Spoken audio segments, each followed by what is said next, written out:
sort of criminal elements, if you will, or sort of independent elements, versus an alignment of three independent Shia forces, that is Iran, the Nouri al-Maliki government, Nouri al-Maliki himself, and the Sadrs, all of whom had the same interest with regard to making sure that the United States could not suppress the Sadrs, suppress the Mahdi Army, even though they had other interests that may have been in conflict. And I'm sure there were many ways in which those three actors had interests that were divergent. And, of course, the alignment has gone out of focus and then come back into focus because of various events that have taken place. But I think it's important to understand that, it was the commonality of the three different Shia actors here, which brought about this situation in early 2007. And then, as you correctly point out, again in 2008, the alignment was very, very relevant because Nouri al-Maliki was interested in preventing the United States from carrying out a major operation in Basra and then again in Sadr City in May, and called upon the Iranians to help to settle the fighting, to end the fighting in both places in a way that would allow the Sadrists then to retreat militarily, but to still remain a major political factor. And that's exactly what we see in 2010 to be the case. Yeah, but okay, so how old is this old news? I mean, it was 2004 when the Ayatollah Ali al-Sistani, the highest-ranking Shia religious figure in the world, said, hey, if you believe in God, go outside and demand one man, one vote. And so, 500,000 people or something in the south of Iraq said, one man, one vote, or you got to start this war all over again, suckers. And they said, oh. And that was the end of Paul Bremer's caucus system plan and the confessional government, they call it, right, like they have in Lebanon. And now Sistani and Sadr are simply divvying up the spoils. That's how it's been this whole time. The Iraqi National Alliance took over the entire government in the election in 2005. Got to love those purple fingers, precipitating this civil war. And it's been years since it's not the majority of the population of the Shia people mostly in southern Iraq. It's the political leadership. What do they have? They have the Supreme Islamic Council, they have the Dawa Party, and they have the Mahdi Army. Those are the only real powers, right? There are some lesser ayatollahs down there in Basra or whatever. Yeah, but that's about these right. are the men who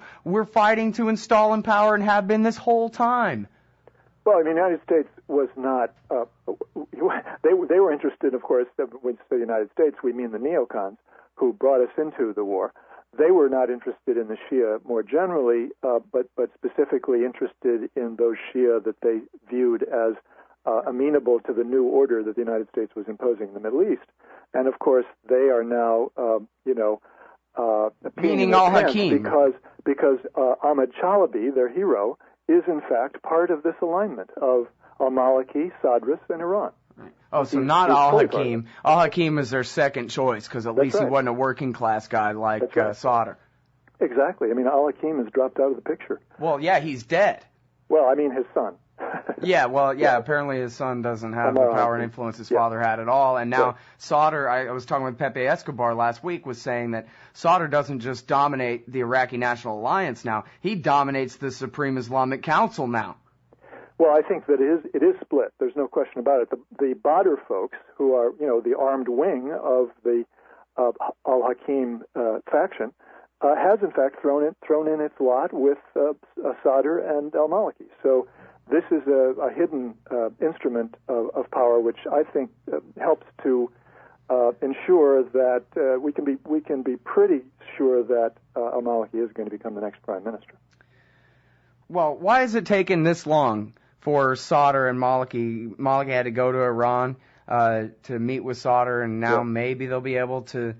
They're trying they're trying to get the Kurds to come in and supply and be part of the government and supply the rest of the votes, so that they have an overwhelming majority. They would like to keep the Kurds in the government, and that's all right. Hold it right there, Gareth. I'm sorry. We'll be back after the Fox News lies on the LRN network. If you're listening to Chaos, the third hour is over at LRN.FM. Otherwise, coming up next is Texas Music on Chaos. All right, y'all, welcome back to the show. It's Antiwar Radio. Top headline on antiwar.com today is leaked report. New Iraqi alignment reveal U.S. war failure. Indeed.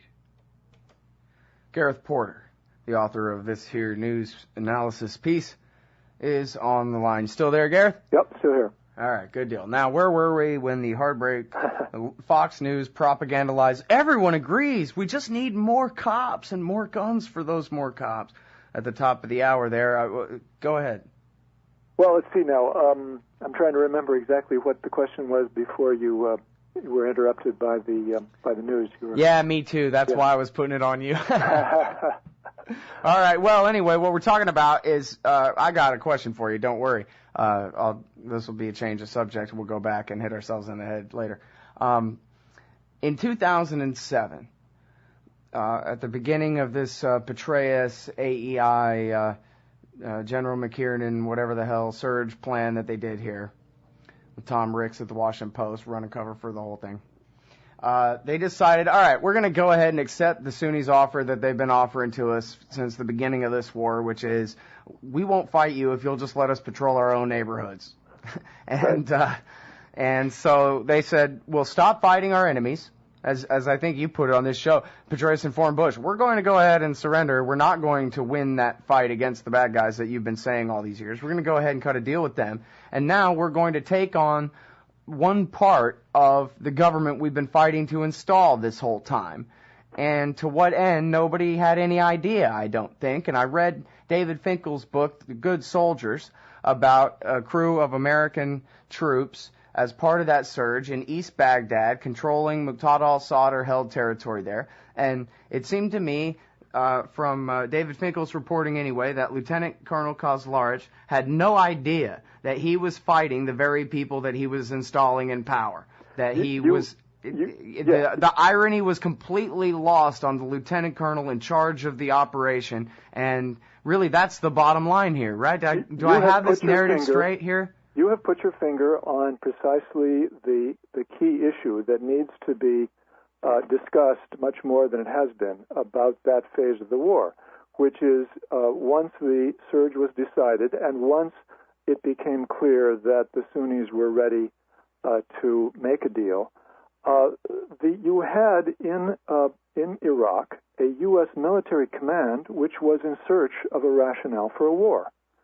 And this is really a nice irony, because if you read the history of the Petraeus command, this takeover by Petraeus in his first months, he had one of his staff members write a memo. I mean, the staff member wrote the memo on his own. I don't think he was ordered to do it by Petraeus, but one of his key strategists wrote a memo in which he recommended that they try to make a deal with Moqtada al-Sadr as well, with the same thought in mind that there was really no need to carry on a full-scale war in Iraq, because it was perfectly feasible to reach an accommodation with Sadr and the Mahdi Army, and the deal would be that the United States would negotiate on a withdrawal timetable.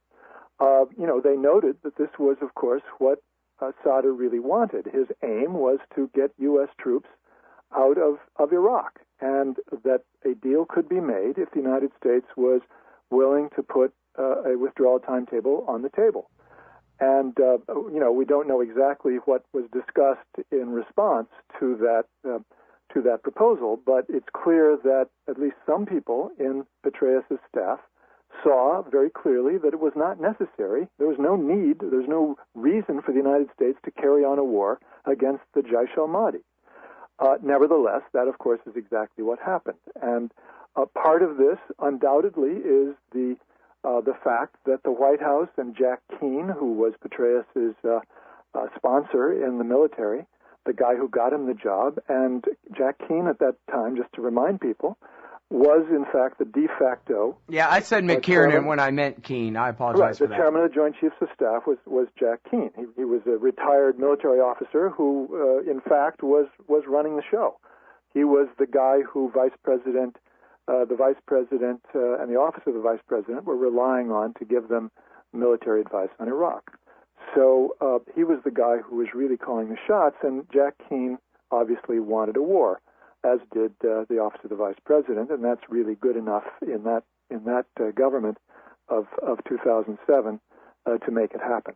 And Petraeus is really, more than anything else, somebody who is willing to do whatever the political power in being wants him to do, as long as it's convenient, as long as it's consistent with the interests of his own personal reputation, his own political future, and the future of his particular bureaucracy, that is to say, the U.S. Army. So in that case, those things were aligned, and he carried out what I think were, pretty clear, strong pressures from them to carry out a war against Jaish al-Mahdi, in the belief that this was going to be a way of fighting Iranian influence in Iraq. Now, the fact that it bore little resemblance to the reality in terms of a way of fighting Iranian influence, of course, is beside the point. That is, I'm sure, what Jack Keane